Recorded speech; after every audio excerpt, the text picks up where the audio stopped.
હવે વિદ્યાર્થી મિત્રો, આપણે પૂર્ણ સંખ્યાના ગુણધર્મો સમજીએ. અગાઉ આપણે પૂર્ણ સંખ્યા કોને કહેવાય એની આપણે સમજ મેળવી છે કે જે પ્રાકૃતિક સંખ્યાઓનો સમૂહ છે એમાં શૂન્યનો સમાવેશ કરીએ એટલે આપણને પૂર્ણ સંખ્યા મળે. તો હવે આપણે પૂર્ણ સંખ્યાના ગુણધર્મોમાં સૌથી પહેલાં સરવાળા વિશેના ગુણધર્મો વિશે માહિતી મેળવીએ. તો પહેલું છે સંવૃત્તતાનો ગુણધર્મ. હવે આ સંવૃત્તતાનો ગુણધર્મ શું કહેવા માગે છે? તો કોઈ પણ બે પૂર્ણ સંખ્યાઓનો સરવાળો પૂર્ણ સંખ્યા જ મળે છે. કોઈ પણ બે પૂર્ણ સંખ્યા હોય એ બે પૂર્ણ સંખ્યાનો સરવાળો પૂર્ણ સંખ્યા જ મળે છે. આપણે એક ઉદાહરણ આપ્યું છે, જોઈએ કે 3 + 4 = 7. તો વિદ્યાર્થી મિત્રો, આ 3 જે છે એ પૂર્ણ સંખ્યા છે, આ 4 છે એ પણ પૂર્ણ સંખ્યા છે. તો 3 અને 4 બંને પૂર્ણ સંખ્યાનો આપણે સરવાળો કર્યો તો એનો જવાબ જે 7 મળ્યો એ 7 એ પણ પૂર્ણ સંખ્યા છે. એટલે કે 3 અને 4 પૂર્ણ સંખ્યા છે, જ્યારે 7 તેનો સરવાળો તે સંખ્યા પણ પૂર્ણ સંખ્યા છે. તો આમ સરવાળા વિશે સંવૃત્તતાનો ગુણધર્મ લાગુ પડે છે. પછી બીજો ગુણધર્મ છે ક્રમનો નિયમ અથવા ક્રમનો ગુણધર્મ. કોઈ પણ બે પૂર્ણ સંખ્યાઓનો સરવાળો ગમે તે ક્રમમાં કરવામાં આવે તો પણ જવાબ એટલે કે એનું પરિણામ જે છે એ સરખું જ મળે છે. એટલે કોઈ પણ બે પૂર્ણ સંખ્યા હોય એ પૂર્ણ સંખ્યાનો સરવાળો કોઈ પણ ક્રમમાં કરવામાં આવે છતાં પણ બંનેનો જવાબ એક સરખો મળે છે. આપણે એક ઉદાહરણ સમજીએ તો 5 + 4 = 9. હવે 5 એ પૂર્ણ સંખ્યા છે, +4 કર્યા એ 4 પણ પૂર્ણ સંખ્યા છે. એનો જવાબ જે આવ્યો 9 એ પણ પૂર્ણ સંખ્યા છે. તો આપણે 5 + 4 કરીએ તો પણ જવાબ 9 આવવાનો છે, અને 4 + 5 કરીએ તો પણ જવાબ 9 જ મળવાનો છે. એટલે આપણે અહીં 5 અને 4 એનો ક્રમ બદલ્યો, 4 અને 5 એ રીતના એનો સરવાળો કર્યો છતાં પણ બંનેનો જવાબ એક સરખો મળે છે. એટલે આ નિયમ જે ક્રમનો નિયમ છે એ શું કહેવા માગે છે કે કોઈ પણ બે પૂર્ણ સંખ્યાનો સરવાળો ગમે તે ક્રમમાં કરો તો પણ જવાબ સરખો મળે છે. ચલો પછી આપણે જૂથનો નિયમ સમજીએ કે જૂથનો નિયમ જે છે એ કોઈ પણ 3 પૂર્ણ સંખ્યાઓના સરવાળા માટે ગમે તે બે સંખ્યાનું જૂથ બનાવી ત્રીજી સંખ્યા ઉમેરતા પરિણામ સરખું જ મળે છે.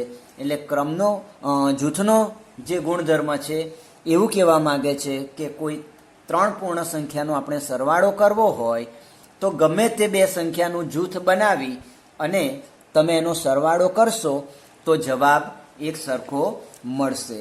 તો અહીંયા ઘડી આપણે એક ઉદાહરણ સમજીએ.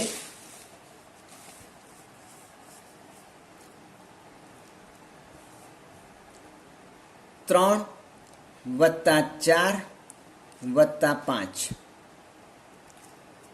હવે આપણે 3 + 4 +5 નો સરવાળો કરવાનો છે.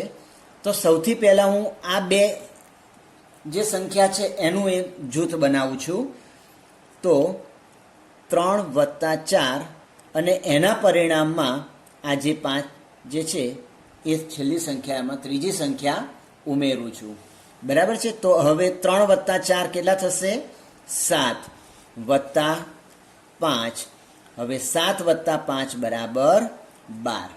તો મેં આ પ્રથમ બે સંખ્યાનું જૂથ બનાવ્યું.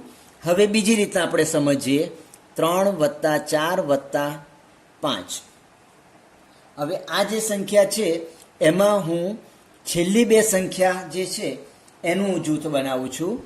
તો 3 + 4 અને 5 એનો સરવાળો હું કૌંસમાં લઉં છું, એટલે એનું જૂથ બનાવું છું. તો હવે 3 + 4 + 5 કેટલા થવાના? 9. તો 4 + 5 9. હવે હું આ 3માં 9 ઉમેરું છું તો તો જવાબ કેટલો મળ્યો? 12. તો મેં છેલ્લી બે સંખ્યાનું જૂથ બનાવ્યું અને એમાં ત્રીજી સંખ્યા ઉમેરી, બરાબર છે, તો એનો જવાબ પણ 12 આવ્યો. હવે આપણે છેલ્લું ગ્રુપ બનાવીએ, તો 3 + 4 + 5. હવે હું જે છે ત્રીજું જે જૂથ છે એ ત્રીજું જૂથ હું આ બે સંખ્યાને એક જૂથમાં લઉં છું. તો 3 + 5, તો એનું આ જૂથ બનાવ્યું. એમાં આપણે +4 આપણે કરીએ છીએ, એમાં 4 ઉમેરીએ છીએ. તો હવે 3 + 5 = 8 +4, બરાબર છે. તો 8 અને 4 બરાબર કેટલા મળશે? 12 મળશે. તો વિદ્યાર્થી મિત્રો જુઓ, આ પૂર્ણ સંખ્યાઓ છે. એ સંખ્યા 3 સંખ્યાઓનો મારે સરવાળો કરવો છે, તો મેં અહીં જુદા જુદા જૂથ બનાવ્યા. અહીં પહેલી બે સંખ્યાના જૂથ બનાવ્યા, આમાં છેલ્લી બે સંખ્યાના જૂથ બનાવ્યા, અહીં પહેલી અને છેલ્લી એટલે પહેલી અને ત્રીજી એ સંખ્યાના જૂથ બનાવ્યા. છતાં પણ જે જવાબ છે એ જવાબ આપણને એક સરખો મળે છે. તો આના ઉપરથી આપણે સાબિત કરી શકીએ કે પૂર્ણ સંખ્યાઓના માટે સરવાળામાં પૂર્ણ સંખ્યાઓના સરવાળા માટે જૂથનો જે ગુણધર્મ છે, જૂથનો જે નિયમ છે એ લાગુ પાડી શકાય છે. હવે સરવાળા માટે શૂન્ય તટસ્થ સંખ્યા છે. હવે સરવાળામાં આપણે અગાઉ શીખી ગયા છે અગાઉના ધોરણોમાં કે શૂન્ય એ સરવાળા માટે તટસ્થ સંખ્યા છે. તો આપણે એને પૂર્ણ સંખ્યાના સંદર્ભમાં સમજીએ તો કોઈ પણ પૂર્ણ સંખ્યાનો શૂન્ય સાથેનો સરવાળો કરતા પરિણામ તેની તે જ સંખ્યા મળે છે. એટલે કોઈ પણ સંખ્યામાં તમે શૂન્ય ઉમેરો તો એ તે સંખ્યા પોતે જ જવાબ રૂપે મળે છે. અહીં ઉદાહરણ જોઈએ તો 8 + 0. હવે 8માં શૂન્ય ઉમેરે એટલે આપણને જવાબ કેટલો મળવાનો છે? 8 મળશે. એ જ રીતના 12 + 0, તો 12માં શૂન્ય ઉમેરીશું તો પણ જવાબ આપણને 12 મળશે. તો આ સિદ્ધાંત, આ ગુણધર્મ આપણને કહે છે કે સરવાળા માટે શૂન્ય એ તટસ્થ સંખ્યા છે. હવે વિદ્યાર્થી મિત્રો આપણે આ પૂર્ણ સંખ્યાના જે ગુણધર્મ શીખ્યા એ સરવાળા વિશેના શીખ્યા. હવે આપણે ગુણાકાર વિશેના ગુણધર્મોની અભ્યાસ કરીશું. તો પહેલા સંવૃત્તાનો ગુણધર્મ. તો કોઈ પણ બે પૂર્ણ સંખ્યાનો ગુણાકાર પૂર્ણ સંખ્યા જ મળે છે. એટલે અગાઉ જોયું કે બે પૂર્ણ સંખ્યાનો સરવાળો પૂર્ણ સંખ્યા જ મળે છે, એવું એ સંવૃત્તાનો ગુણધર્મ કહેવાશે. એ જ ગુણધર્મ ગુણાકાર વિશે પણ સાચો સાબિત થાય છે. એટલે કોઈ પણ બે પૂર્ણ સંખ્યા હોય એનો ગુણાકાર તમને જે કરો છો તેનો જે જવાબ છે એ પૂર્ણ સંખ્યા જ મળે છે. આપણે ઉદાહરણ જોઈએ તો 4 × 3 = 12. તો 4 પૂર્ણ સંખ્યા છે, 3 પણ પૂર્ણ સંખ્યા છે અને એનું જે પરિણામ છે 12 એ પણ પૂર્ણ સંખ્યા જ છે. બીજું ઉદાહરણ 6 × 8 = 48. 6 × 8 48 થાય ને. તો 6 પણ પૂર્ણ સંખ્યા છે, 8 એ પૂર્ણ સંખ્યા છે અને એનું પરિણામ 48 એ પણ પૂર્ણ સંખ્યા છે. એટલે કે કોઈ પણ બે પૂર્ણ સંખ્યાનો ગુણાકાર પૂર્ણ સંખ્યા જ મળે છે. તો આને આપણે ગુણાકાર વિશે સંવૃત્તાનો ગુણધર્મ કહીશું. હવે આપણે ક્રમનો ગુણધર્મ સમજીએ. ક્રમનો નિયમ અથવા ક્રમનો ગુણધર્મ. કોઈ પણ બે પૂર્ણ સંખ્યાઓનો ગુણાકાર ગમે તે ક્રમમાં કરવામાં આવે તો પણ પરિણામ એક સરખું જ મળે છે. અગાઉ આપણે સરવાળા માટે ક્રમનો ગુણધર્મ લાગુ પાડી શક્યા. એ જ રીતના અહીં ગુણાકાર વિશે પણ ક્રમનો ગુણધર્મ છે એ સાચો સાબિત થાય છે. એટલે કોઈ પણ ક્રમમાં તમે બે પૂર્ણ સંખ્યાનો ગુણાકાર કરો તો પણ એનું પરિણામ એક સરખું જ મળે છે. અહીં ઉદાહરણ છે 6 × 4 = 24. તો 6 અને 4નો ગુણાકાર કર્યો તો 24 મળ્યા. હવે એનો ક્રમ બદલ્યો એટલે 6 અને 4ની જગ્યાએ આપણે હવે 4 × 6 કર્યા. બરાબર છે. તો આ ક્રમમાં ગુણાકાર કરીશું તો 4 છંગ પણ 24 થયા. અહીં 6 ગુણ્યા 4 કર્યા તો પણ 24 થયા. એનો ક્રમ બદલ્યો, 4 ગુણ્યા 6 કર્યા છતાં પણ આપણને પરિણામ સરખું મળ્યું. એટલે કે ગુણાકાર વિશે ક્રમનો ગુણધર્મ લાગુ પડે છે. હવે આપણે જૂથનો નિયમ અથવા તો જૂથનો ગુણધર્મ સમજીએ. કોઈ પણ 3 પૂર્ણ સંખ્યાઓના ગુણાકાર માટે ગમે તે બે સંખ્યાનું જૂથ બનાવી તેના ગુણાકાર સાથે ત્રીજી સંખ્યાનો ગુણાકાર કરતા પરિણામ સરખું જ મળે છે. હવે જૂથનો ગુણધર્મ અગાઉ સરવાળાના ગુણધર્મની જેવો જ ગુણાકાર માટે છે કે કોઈ પણ 3 પૂર્ણ સંખ્યાનો આપણે ગુણાકાર કરવો છે તો એ ગુણાકાર કરવા માટે ગમે તે બે સંખ્યાનું તમે જૂથ બનાવી અને એનો જે ગુણાકાર આવે છે એ મતલબ ગુણનફળ, એમાં ત્રીજી સંખ્યા જે છે એનો ગુણાકાર કરો તો પણ પરિણામ એક સરખું મળે છે. એટલે આને આપણે ગુણાકાર વિશે જૂથનો નિયમ કહેવાશે. આપણે એનું ઉદાહરણ સમજીએ. 4 ગુણ્યા 3 ગુણ્યા 2 મારે આનો ગુણાકાર કરવો છે. તો સૌથી પહેલાં જેમ આપણે અગાઉ કર્યું એ પ્રમાણે હું પ્રથમ બે સંખ્યા જે છે એ બે સંખ્યાનું જૂથ બનાવું છું. તો 4 ગુણ્યા 3 એમાં જે ત્રીજી સંખ્યા છે એના પરિણામને હું ત્રીજી સંખ્યા વડે ગુણું છું. બરાબર છે. ચલો હવે આપણે 4 ગુણ્યા 3, 4 તરી 12 ગુણ્યા 2, તો 12 ગુણ્યા 2 બરાબર 24.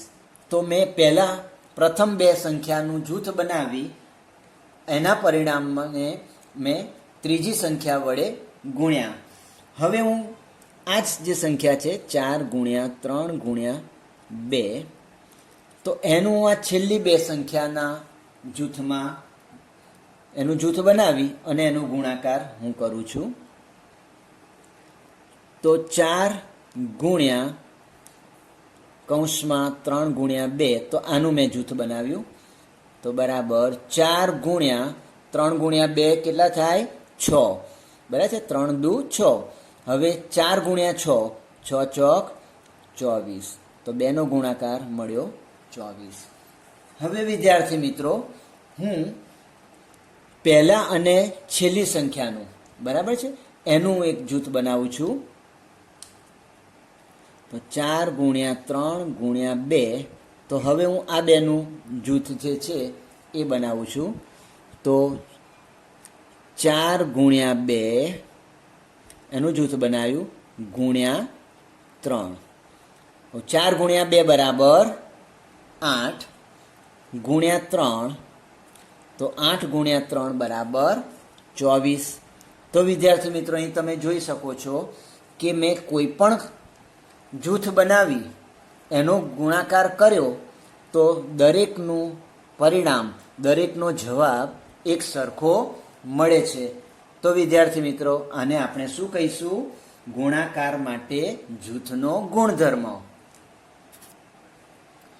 હવે આપણે ગુણાકાર માટે એક તટસ્થ સંખ્યા છે તેના વિશે માહિતી મેળવીએ. કોઈ પણ પૂર્ણ સંખ્યાના એક સાથે ગુણાકાર કરતા પરિણામ તેની તે જ સંખ્યા મળે છે. એટલે કોઈ પણ પૂર્ણ સંખ્યા હોય એ સંખ્યાનો એક સાથે ગુણાકાર કરવામાં આવે તો એનું પરિણામ જે પેલી મૂળ સંખ્યા છે એ સંખ્યા તેની તે જ સંખ્યા મળે છે. બરાબર. તો આપણે ઉદાહરણ દ્વારા સમજીએ. તો 18 ગુણ્યા 1 બરાબર 18. તો મેં 18 ને 1 વડે ગુણ્યા તો એનો જે પરિણામ છે એનું અથવા તો એનો જે જવાબ છે એ આ મૂળ રકમ મળી, મૂળ સંખ્યા જ મળી. એ જ રીતના 288 ગુણ્યા 1 કરું છું તો હું 288 ને 1 વડે ગુણું છું, તેનો જવાબ મને મળે છે 288.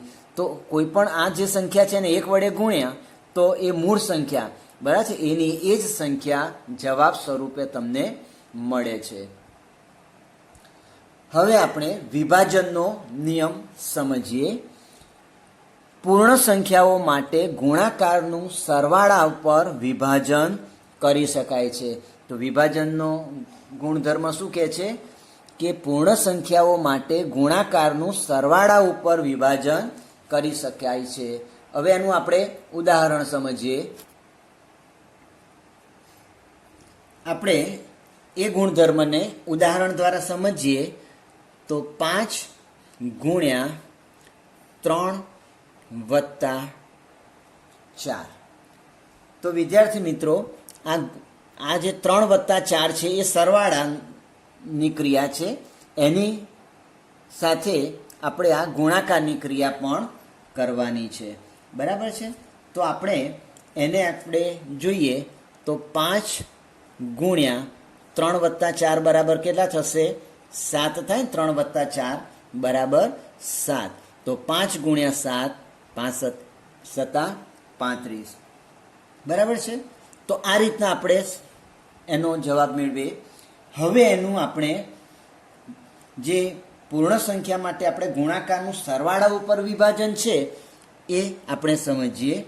તો 5 ગુણ્યા 3 વત્તા 4 બરાબર છે. તો આપણે સૌ પ્રથમ હું આ બેનો ગુણાકાર કરીશ અને એમાં આ અને આ સંખ્યાનો ગુણાકાર હું ઉમેરી દઈશ. મતલબ એ બંને ગુણાકારનો હું સરવાળો કરીશ.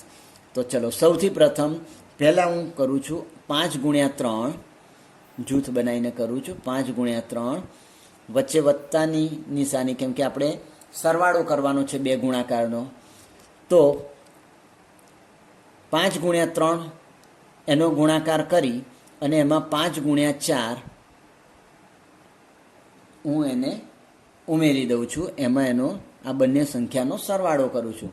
ચલો 5 તરી 15 વત્તા 5 ચોક 20, 15 વત્તા 20 બરાબર 35.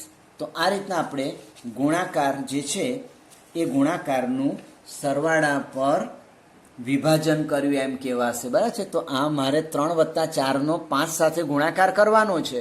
તો મેં એનું સરવાળા પર એનું મેં શું કર્યું કહેવાશે? વિભાજન કર્યું કહેવાશે. તો મેં પહેલાં 5 ગુણ્યા 3 એમાં 5 ગુણ્યા 4 મેં ઉમેરી દીધા.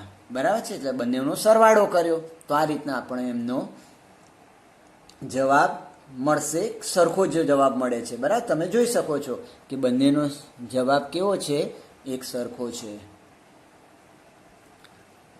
હવે આપણે સ્વાધ્યાય 2.2 એની ગણતરી ગણીએ. બરાબર. ચલો હવે પ્રશ્ન પહેલો છે, સંખ્યાઓને યોગ્ય રીતે ગોઠવી સરવાળો કરો. અગાઉ આપણે જોયું કે એ રીતના આપણે જૂથ બનાવી દઈશું, એક ક્રમ એનો ગોઠવી દઈશું કે આપણને સરવાળો સરળતાથી કરી શકાય. બરાબર છે. તો આને આપણે જે ગણતરી કરવાની છે એ હવે આપણે સમજીએ. ચલો હવે આપણે જોઈએ છે કે અહીંયા આગળ 546 અને 354 છે અને આ 600 છે. બરાબર. તો હું આનું જૂથ બનાવી દઉં. તો 546 વત્તા 354 વત્તા 600. ચલો હવે 546 વત્તા 354નો આપણે સરવાળો કરવાનો છે. તો વિદ્યાર્થી મિત્રો, આપણે આ રીતના પણ સરવાળો અલગ રીતે કરી શકીએ છીએ. 6 વત્તા 4 એટલે 10, વધી પડી 1, 4 ને 5, 5 ને 5 10, વધી પડી 1, 5 ને 1 6, 6 અને 3 9. તો આનો સરવાળો આપણને કેટલો મળ્યો? 900 વત્તા આ જે 600 છે એ 600 એમાં ઉમેરીશું. ચલો એની અંદર આપણે હવે 600 ઉમેરવાના છે. બરાબર. 0 વત્તા 0 0 આવશે. ફરી 0માં 0 ઉમેરે એટલે 0 આવશે. 9માં 6 ઉમેરો એટલે 15 આવશે. તો 900 અને 600નો આપણને સરવાળો મળ્યો 1500. તો આ રીતના આપણે એનો જવાબ મેળવી શકીશું. આપણે સરળ બને એ રીતનું જૂથ બનાવી અને એનો સરવાળો કરી અને એમાં ત્રીજી સંખ્યા છે એ સંખ્યા ઉમેરીશું. હવે આપણે બીજો પ્રશ્ન સમજીએ. સંખ્યાઓને યોગ્ય રીતે ગોઠવી ગુણાકાર કરો. તો તો આપણને જે સંખ્યા આપી છે એનું આપણને જે સરળ રૂપ રહે એ રીતના આપણે એની ગોઠવણી કરીશું. આગળ શીખ્યા ને આપણે ગુણાકાર વિશે ક્રમનો ગુણધર્મ લાગુ પડે છે. તો મારે 4 ગુણ્યા 166 ગુણ્યા 25, તો આ 3 જે પૂર્ણ સંખ્યાઓ છે એનો મારે ગુણાકાર કરવાનો છે. તો હવે વિદ્યાર્થી મિત્રો તમે જોઈ શકો છો કે આપણે 4 અને 25નું જૂથ બનાવીશું તો 25 ચોક 100 થશે, બરાબર. તો આપણે હું પહેલાં 4 ગુણ્યા 25નું જૂથ બનાવું છું અને એમાં ગુણ્યા છેલ્લી ત્રીજી સંખ્યા છે એને હું એના વડે ગુણી કાઢું છું. તો હવે 4 ગુણ્યા 25, 25 ચોક 100 ગુણ્યા 166. તો હવે આપણને ખબર છે કે કોઈ પણ સંખ્યાને 100 વડે ગુણવા હોય તો એ સંખ્યાની પાછળ 1 અને 2 શૂન્ય 2 શૂન્ય લાગે. તો 166 એની પાછળ 2 મીંડા લાગ્યા તો જવાબ મળ્યો 16,600. તો આ રીતના આપણે એની ગણતરી કરી શકીએ, બરાબર છે. ચલો હવે આપણે બીજો એક પ્રશ્ન સમજીએ કે પ્રશ્ન 3 કિંમત શોધો. પ્રશ્ન 3 કિંમત શોધો. ચલો અહીં 297 ગુણ્યા 17 વત્તા 297 ગુણ્યા 3. હવે વિદ્યાર્થી મિત્રો તમે જોઈ શકો છો કે 297 અહીંયા 297 એક સરખી સંખ્યા છે. તો 297નો 17 સાથે ગુણાકાર, એમાં આપણે 297નો 3 સાથેનો જે ગુણાકાર છે એ બંનેનો આપણે સરવાળો કરવાનો છે.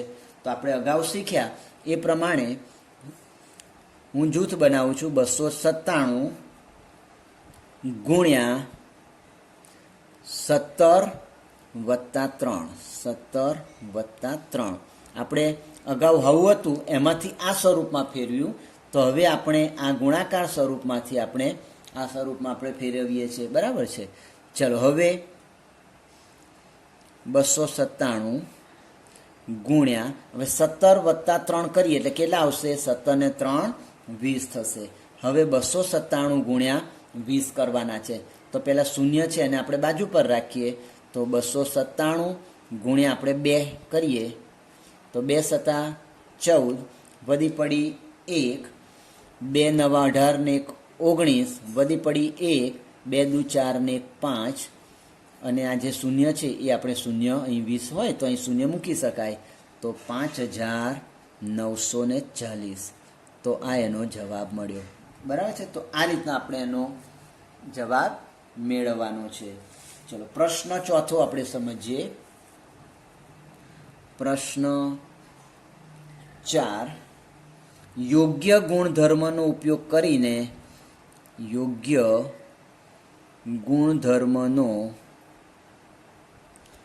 ઉપયોગ કરી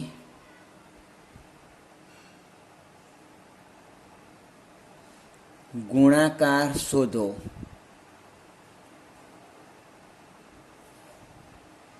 અગાઉ આપણે શીખ્યા ને એ પ્રમાણે આપણે યોગ્ય ગુણધર્મનો આપણે ઉપયોગ કરવાનો છે.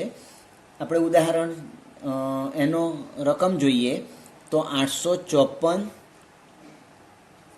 ગુણ્યા 102.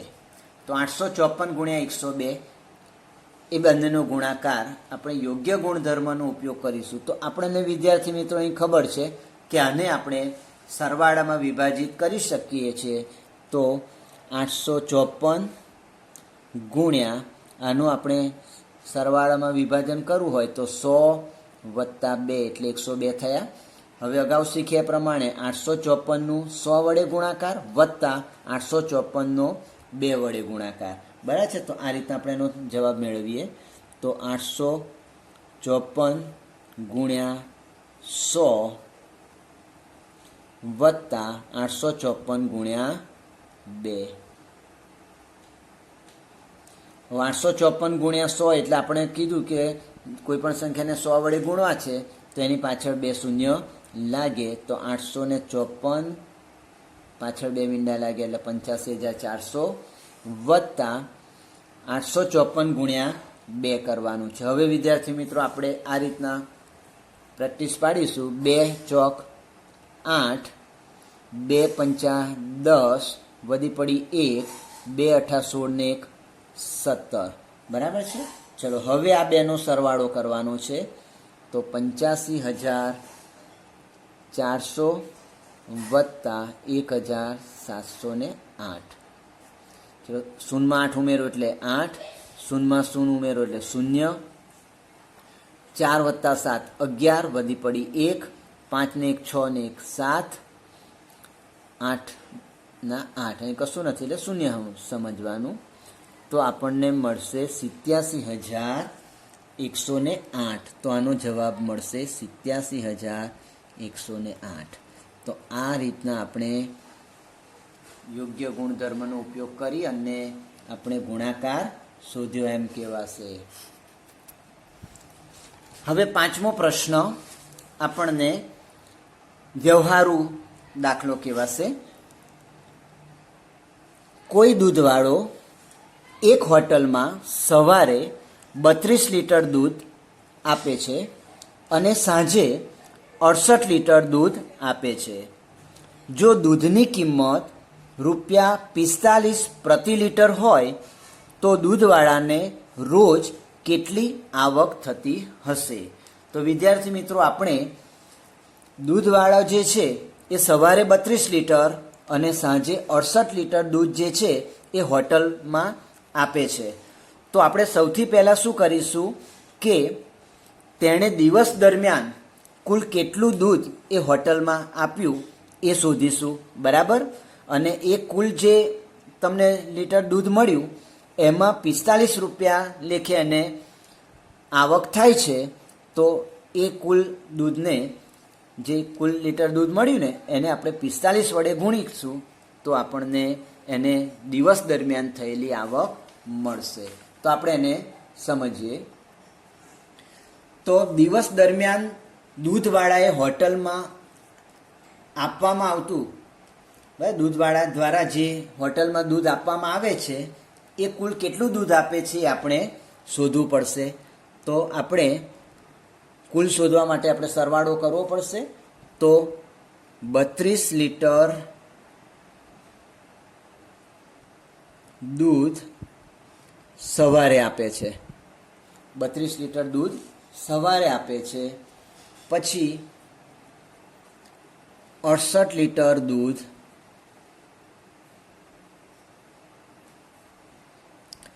સાંજે આપે છે. તો આ બંનેનો સરવાળો કરીશ તો આપણને દિવસ દરમિયાન એણે હોટલમાં કેટલું દૂધ આપ્યું એ આપણને મળી જશે. બરાબર. ચલો 2 વત્તા 8 એટલે 10, વધી પડી 1, 3 ને 1 4, 4માં 6 ઉમેરો એટલે 4 ને 6 10, એટલે 100 લીટર દૂધ કુલ હોટલમાં આપે છે. બરાબર છે. તો આપણે બંનેનો સરવાળો કર્યો. સવારે આપવામાં આવતા દૂધનો અને સાંજે આપવામાં આવતા દૂધનો સરવાળો કર્યો એટલે આપણને કુલ કેટલા લીટર દૂધ એ હોટલમાં આપે છે એ આપણને મળી ગયું. હવે આપણે શું શોધવાનું છે? હવે તેની રોજની આવક આપણે શોધવાની છે. રોજની આવક શોધવાની છે. તો એ આવક શોધવા માટે આપણે શું કરવાનું છે? એક આપણે પદ મૂકીએ કે 1 લીટર દૂધની આવક બરાબર 45 રૂપિયા. આપણે જોયું ને અગાઉ કે એને પ્રતિ લીટર 45 રૂપિયા લેખે એને આવક થાય છે. તો આપણે એને કુલ 100 લીટર દૂધ એ રોજ આપે છે હોટલમાં. બરાબર છે. તો આપણે 100 લીટર દૂધની કુલ આવક શોધવા માટે આપણે શું કરીશું? 45 ગુણ્યા 100. બરાબર છે. તો 45 ગુણ્યા આપણે 100 કરીશું. હવે આપણને ખબર છે અગાઉ જોયું પ્રમાણે કોઈ પણ સંખ્યાને 100 વડે ગુણવા છે તો એ સંખ્યામાં પાછળ 2 શૂન્ય લાગી જાય, તો 45 અને ગુણ્યા 100 કરો એટલે 4500 રૂપિયા એને રોજની આવક થાય. તો જવાબ શું મળ્યો? 4500 રૂપિયા એને દૂધવાળાને દરરોજ ₹4500ની આવક થાય. બરાબર છે. તો આ રીતના આપણે એનો જવાબ મેળવીશું.